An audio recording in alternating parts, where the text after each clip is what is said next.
Monsieur le maire, bienvenue dans C'est-à-dire. Alors la semaine dernière s'est installée une toute nouvelle passerelle au-dessus de la 86 pour relier le quartier des Louvresses aux Chantraines. Certains jeunes Villois s'interrogent quant à son utilité car elle concerne une zone quand même qui n'est pas très habitée.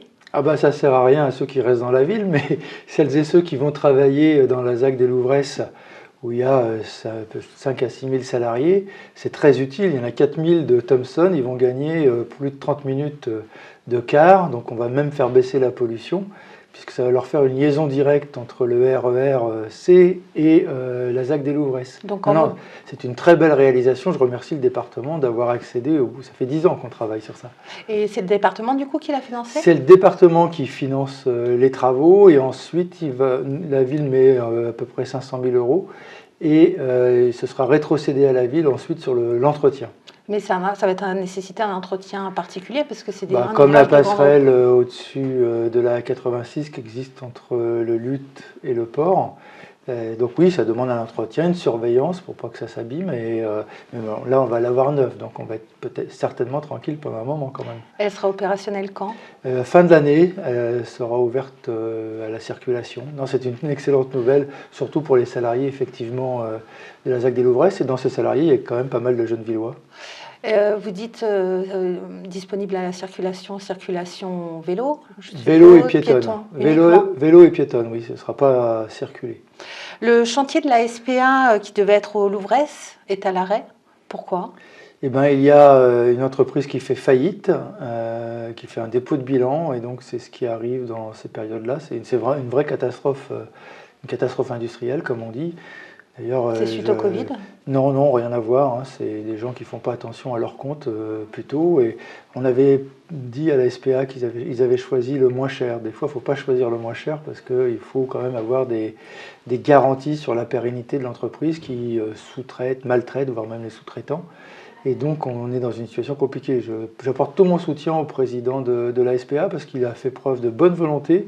Pour une fois, on avait un bon président, enfin on a toujours d'ailleurs un bon président de la SPA qui a fait avancer ce dossier-là. Malheureusement, cet accident, parce que c'est plus qu'un incident, va mettre à l'arrêt les travaux.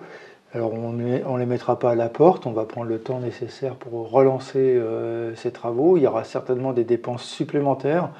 Je sais, pour la ville, du coup ? Pas pour la ville, enfin pour la ville, oui, parce que c'est un portage du foncier plus long, mais c'est surtout pour la SPA. Et le président Siffredi m'a dit qu'il était attentif à cela, qu'il allait rajouter de l'argent. J'espère que la région en fera pour permettre la fin de ces travaux. En tout cas, j'espère que ça se fasse aussi rapidement. Les animaux ont besoin, puisqu'on double la surface pour les animaux, ce sera de meilleures conditions d'accueil. Et vous, que pouvez-vous faire ? Eh ben, on attend, c'est-à-dire que nous, ça nous retarde nos travaux sur la ZAC des Chantraines. On ne mettra pas à la porte la SPA tant que les animaux ne seront pas relogés dans de bonnes conditions. Donc ça nous crée aussi des problèmes. Ça retarde la ZAC des Chantraines, vous avez on ne sait pas de combien de temps. Non, on ne sait pas de combien de temps. On aide aussi, c'est tout le travail que fait la CEMAC 92. Je remercie sa présidente et sa directrice pour essayer d'aider la SPA à trouver des solutions dans cette situation difficile. Où en est le projet de réhabilitation des écuries de Richelieu ? Ça avance puisque maintenant nous avons un accord sur le projet qui est architectural et le projet d'installation d'artisans, et donc on est dans la phase d'appel d'offres pour avoir des entreprises. Donc maintenant il faut qu'il y ait des entreprises qui nous répondent et qui ne nous arrivent pas la même chose que la SPA, c'est-à-dire que ce soit des entreprises qui tiennent le coup jusqu'au bout. C'est un vrai problème ces entreprises qui font faillite, puisqu'on a la même chose sur la crèche pour enfants porteurs du syndrome d'autisme où les travaux sont arrêtés puisque le promoteur et les entreprises ont plongé. Et donc nous cherchons un repreneur avant que le dépôt de bilan soit fait, parce que si le dépôt de bilan est fait, c'est au moins pendant 2 ans de procédure judiciaire. Donc on cherche un autre promoteur pour reprendre la relève. Et vous avez du mal à trouver ? On a trouvé quelqu'un qui nous dit oui, mais il faut que ça se concrétise maintenant. Donc on en saura plus dans les 2 mois. Et pour en revenir aux écuries Richelieu, l'appel à souscription, il a bien marché ? Oui, ça a bien marché. Alors on peut toujours verser. Plus on versera, moins les frais seront importants pour la ville. Mais en tout cas, on n'est pas arrêté à la souscription. Maintenant, on peut engager. On a engagé même les appels d'offres. Et du coup, les travaux, ça serait prévu pour quand? Alors je pense que c'est de mémoire, ça doit être pour 2025 et finir avant 2025-2026.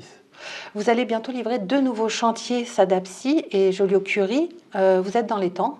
Non, ça a été retardé. Enfin, on est dans les temps en fonction de l'usage, puisque pour l'école, on devait l'utiliser on devait l'utiliser en janvier, mais on avait déjà repoussé.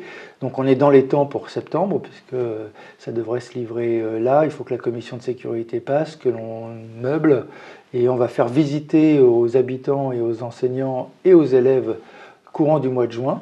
Et puis pour le centre social SADAPSI, on est aussi maintenant dans les temps. L'idée, c'est de l'ouvrir pour l'été. On arrête là, on se retrouve la semaine prochaine dans C'est-à-dire.